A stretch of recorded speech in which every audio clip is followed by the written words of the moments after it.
ನಮಸ್ಕಾರ ರಿವ್ಯೂ ಚಾನೆಲ್ಗೆ ಸ್ವಾಗತ. ನಾನು ಸೌಖ್ಯ ಗಾಂವ್ಕರ್. ಪಾರ್ಲಿಮೆಂಟ್ ಮೇಲಿನ ದಾಳಿ, ದುಷ್ಕರ್ಮಿಗಳ ವಿಚಾರಣೆಯಲ್ಲಿ ಹೊರಬಿತ್ತು ಸ್ಫೋಟಕ ವಿಚಾರ. ಹಾಗಾದ್ರೆ ಈ ಒಂದು ದಾಳಿ ಹಿಂದಿನ ಮಾಸ್ಟರ್ ಮೈಂಡ್ ಅಂತ ಕರೆಸ್ಕೊಳ್ತಿರುವ ಮೇಲ್ನೋಟಕ್ಕೆ ಕಂಡು ಬರೋರಲ್ಲಿ ಲಲಿತ್ ಜಾ ಹೇಳ್ತಿರೋದು ಏನು, ಯಾವ ರೀತಿಯ ಪ್ಲಾನ್ ಆಗಿತ್ತು ಇದು, ಮತ್ತು ಈಗ ಸದ್ಯ ಏನೆಲ್ಲ ಗಂಭೀರ ಆರೋಪಗಳು ಪ್ರತ್ಯಾರೋಪಗಳು ತೆರೆದುಕೊಂಡಿವೆ ಈ ಪ್ರಕರಣದಲ್ಲಿ ಮಾಹಿತಿ ಮುಂದೆ ಇಡ್ತಾ ಇದೀವಿ. ಮಿಸ್ ಮಾಡಿದ್ರೆ ನಮ್ಮ ಚಾನಲ್ನ ಸಬ್ಸ್ಕ್ರೈಬ್ ಮಾಡಿ, ಹಾಗೆ ನಿಮ್ಮ ಅಭಿಪ್ರಾಯ ಕಮೆಂಟ್ ಮಾಡಿ ತಿಳಿಸಿ.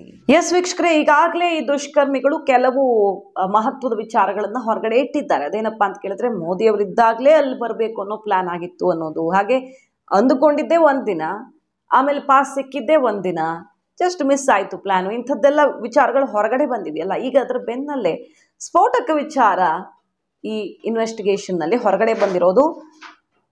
ಆತ್ಮಾಹುತಿ ಮಾಡ್ಕೊಳ್ಳೋದಿಕ್ಕೆ, ತಮಗೆ ತಾವು ಬೆಂಕಿ ಹೊತ್ತಿಸಿಕೊಳ್ಳೋದಿಕ್ಕೆ ಪ್ಲಾನ್ ಆಗಿತ್ತು. ಆದರೆ ಅವರು ಜೆಲ್ಗಾಗಿ ಹುಡುಕಿದ್ರು, ಅಂದರೆ ಹೆಚ್ಚಿನ ಗಾಯ ಆಗದಂತೆ, ಜೀವಹಾನಿ ಆಗದಂತೆ ಜೆಲ್ಗಾಗಿ ಹುಡುಕಾಡಿದ್ದಾರೆ ಆ ಕ್ಷಣಕ್ಕೆ. ಮತ್ತು ಅವ್ರ ಪ್ಲ್ಯಾನು ಯಾವತ್ತು ಮಾಡ್ಬೇಕು ಅಂದ್ಕೊಂಡಿದ್ರು, ಪಾಸ್ ಸ್ವಲ್ಪ ಆಚೆ ಈಚೆ ಆಯ್ತಲ್ವ.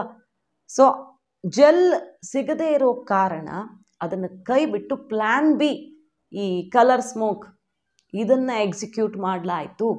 ಇಲ್ಲವಾದಲ್ಲಿ ಜೆಲ್ ಹಚ್ಕೊಂಡು ಮೈಗೆ ಬೆಂಕಿ ಹೊತ್ತಿಸಿಕೊಳ್ಳುವಂತಹ ಒಂದು ಪ್ಲ್ಯಾನ್ ಇತ್ತು ಅನ್ನೋ ವಿಚಾರ ಈಗ ಸ್ಫೋಟಕ ವಿಚಾರ ಹೊರಗಡೆ ಬಂದಿದೆ. ಸೊ ಈ ರೀತಿ ಸಂಸತ್ತು ಒಳಗಡೆ ನುಗ್ಗಿ ಆತ್ಮಾಹುತಿ ಪ್ರಯತ್ನ ಮಾಡುವ ಮೂಲಕ ದೇಶದಲ್ಲಿ ಎಷ್ಟು ದೊಡ್ಡ ಸಮಸ್ಯೆ ಇದೆ ಅನ್ನೋದನ್ನ ಬಿಂಬಿಸುವಂತಹ ಪ್ರಯತ್ನ, ಸರ್ಕಾರಕ್ಕೆ ಮುಖಭಂಗ, ಮೋದಿ ಆ್ಯಂಡ್ ಟೀಮ್ಗೆ ಮುಜುಗರ ತಂದಿಡುವ ಪ್ಲಾನ್ ಆಗಿತ್ತಾ ಇದು? ಅದ್ರ ಬಗ್ಗೆ ಯಾವುದೇ ಡೀಟೇಲ್ಸ್ ಸಿಗ್ತಾ ಇಲ್ಲ. ಒಟ್ಟಿನಲ್ಲಿ ಮೋದಿ ಇದ್ದಾಗಲೇ ಇಂಥದ್ದೊಂದನ್ನು ಮಾಡೋ ಪ್ಲಾನ್ ಆಗಿತ್ತು, ಮತ್ತು ಇದು ತೀವ್ರ ಸ್ವರೂಪದಲ್ಲಿ ನಡಿಬೇಕು ಅಂತ ಪ್ಲಾನ್ ಆಗಿತ್ತು ಅನ್ನೋದು ಈಗ ಹೊರಗಡೆ ಬರ್ತಾ ಇದೆ ಇನ್ವೆಸ್ಟಿಗೇಷನ್ ಹೊತ್ತಲ್ಲಿ.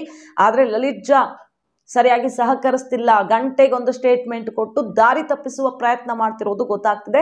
ಮೊಬೈಲ್ ಫೋನ್ಸ್, ಎಲ್ಲ ಆರೋಪಿಗಳ ಮೊಬೈಲ್ ಫೋನ್ಸನ್ನು ತಾನೇ ಇಟ್ಟುಕೊಂಡು ಎಲ್ಲೂ ಹೊರಗಡೆ ಬರದಂತೆ, ಬೇರೆಯವರ ಲಿಂಕ್ ಹೊರಗಡೆ ಬರದಂತೆ ಸುಟ್ಟು ಹಾಕಿರೋದು, ಇದು ಅತಿ ದೊಡ್ಡ ಅನುಮಾನಕ್ಕೆ ದಾರಿ ಮಾಡಿಕೊಟ್ಟಿರೋದು. ಇದರ ಹಿಂದಿರುವಂತ ನಿಜವಾದ ಮಾಸ್ಟರ್ ಮೈಂಡ್ ಲಲಿತ್ ಜಾ ಪಾತ್ರಧಾರಿ ತರ ಕಾಣಿಸ್ತಾ ಇದ್ದಾನೆ.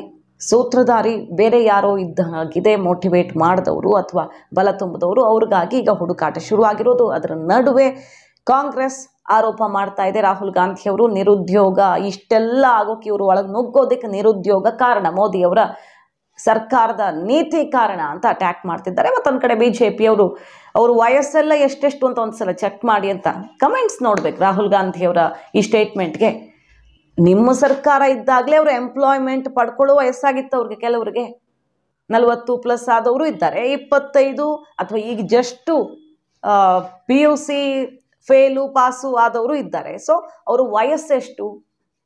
ನಿಮ್ಮ UPA ಇದ್ದಾಗಲೇ ಅವ್ರಿಗೆ ಉದ್ಯೋಗ ಸಿಗಬೇಕಾಗಿತ್ತು ಅಸಲಿಗೆ, ಅವ್ರ ವಯಸ್ಸು ನೋಡೋಕೆ ಹೋದರೆ ಅಂಥವರು ಇದ್ದಾರೆ. ಹಾಗಾದರೆ ಇವರೆಲ್ಲ ಯಾಕೆ ಬಂದರು? ಈ ಲಲಿತ್ ಜಾ ನೋಡೋಕೆ ಹೋದರೆ ಟೀಚರ್ ಆಗಿದ್ದಿದ್ದು. ಸೊ ಅನ್ಎಂಪ್ಲಾಯ್ಮೆಂಟೇ ರಿಯಲ್ ರೀಸನ್ನ? ಇದ್ರ ಹಿಂದಿರುವಂಥ ಬೇರೆ ರಹಸ್ಯ ಏನು ಅನ್ನೋದ್ರ ಸುತ್ತ ಈಗ BJP ದಾಳಿ ಮಾಡೋದಕ್ಕೆ ಶುರು ಮಾಡಿರೋದು. ಹಾಗೆ ಕಾಂಗ್ರೆಸ್ ಟೂಲ್ ಕಿಟ್ನ ಭಾಗ ಇದು ಅಂತ ಅಟ್ಯಾಕ್ ಮಾಡ್ತಿದ್ದಾರೆ BJPಗರು. ಅಷ್ಟೇ ಅಲ್ಲ, ಕರ್ನಾಟಕದಲ್ಲಿ ದೊಡ್ಡ ದೊಡ್ಡ ನಾಯಕರ ರಾಜಕೀಯ ಸಂಚು ಇದರಲ್ಲಿದೆ ಅಂತ ಕೂಡ ಅಟ್ಯಾಕ್ ಮಾಡ್ತಿದ್ದಾರೆ. ಲೆಹರ್ ಸಿಂಗ್, ಸಿದ್ದರಾಮಯ್ಯನವ್ರ ಹೆಸರು ಹೇಳ್ತಿದ್ದಾರೆ, CT ರವಿ, ಇದು ಕಾಂಗ್ರೆಸ್ನ ಪ್ಲಾನ್ ಅಂತ ಆರೋಪ ಮಾಡ್ತಿದ್ದಾರೆ. BJPಗರು ಕಾಂಗ್ರೆಸ್ ಮತ್ತು INDI ಕೂಟದ ಲಿಂಕ್ ಅಂತ ಹೇಳ್ತಿದ್ದಾರೆ, ಮತ್ತು ಕಾಂಗ್ರೆಸ್ ಇದು ಪ್ರತಾಪ್ ಸಿಂಹ ಅವರದ್ದೇ ಸಂಚು ಅಂತ ಆರೋಪ ಮಾಡ್ತಿದೆ. ನೋಡಿ, ಲಕ್ಷ್ಮಣ್ ಅವರು, ಕಾಂಗ್ರೆಸ್ ವಕ್ತಾರ ಲಕ್ಷ್ಮಣ್ ಅವರು ಒಂದು ವಿಚಾರ ಹೇಳ್ತಾರೆ. ಇಲ್ಲಿ ಮನೋರಂಜನ್ ತಂದೆ ಕಾಂಗ್ರೆಸ್ ಕಾರ್ಯಕರ್ತ ಆಗಿದ್ದ ಅಂತ, ಅವರು ಕಾರ್ಯಕರ್ತರಾಗಿದ್ರು ಅಂತ ಬಿಂಬಿಸುವ ಪ್ರಯತ್ನ ಆಯಿತು BJPಯಿಂದ. ನಾವು ಜಾಲಾಡಿದ್ದೀವಿ, ಕಳೆದ 4 ದಶಕದ ಜಾಲಾಡಿದ್ರೂ ಕೂಡ ಅಂಥದ್ದು ಯಾವುದೂ ಲಿಂಕ್ ಇಲ್ಲ. ಸೊ ಯಾರೇ ಭಯೋತ್ಪಾದಕ ಚಟುವಟಿಕೆ ಮಾಡಿದ್ರು ಕಾಂಗ್ರೆಸ್ ತಲೆಗೆ ಕಟ್ಟಿಬಿಡುವ ಪ್ಲಾನ್ ಇವರದ್ದು, ಇಂಥದ್ದಕ್ಕೆಲ್ಲ ನಾವು ಅವಕಾಶ ಮಾಡಿಕೊಡಲ್ಲ.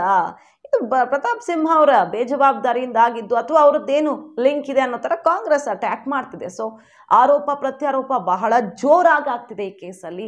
BJPಗರು ಈಗ ನೇರ ಕಾಂಗ್ರೆಸ್ ವಿರುದ್ಧ ಆರೋಪ ಮಾಡೋಕೆ ಶುರು ಮಾಡಿಬಿಟ್ಟಿದ್ದಾರೆ, ಇದು ಕಾಂಗ್ರೆಸ್ ಸಂಚಿಂದ ಆಗಿರೋದು ಅಂತ. So investigation, central investigation agency ಯಾವ ಸ್ಫೋಟಕ ರಹಸ್ಯಗಳನ್ನು ಹೊರಗೆಳೆಯಲಿದೆ, ಈ ದುಷ್ಕರ್ಮಿಗಳಿಂದ ಕಾತ್ ನೋಡ್ಬೇಕು. ಮಾಹಿತಿ ನಿಮ್ಗೆ ಇಷ್ಟ ಆಗಿದ್ರೆ ಮಿಸ್ ಮಾಡಿದ್ರೆ ನಮ್ಮ ಚಾನಲ್ನ ಸಬ್ಸ್ಕ್ರೈಬ್ ಮಾಡಿ, ಹಾಗೆ ನಿಮ್ಮ ಅಭಿಪ್ರಾಯ ಕಮೆಂಟ್ ಮಾಡಿ ತಿಳಿಸಿ. Thank you.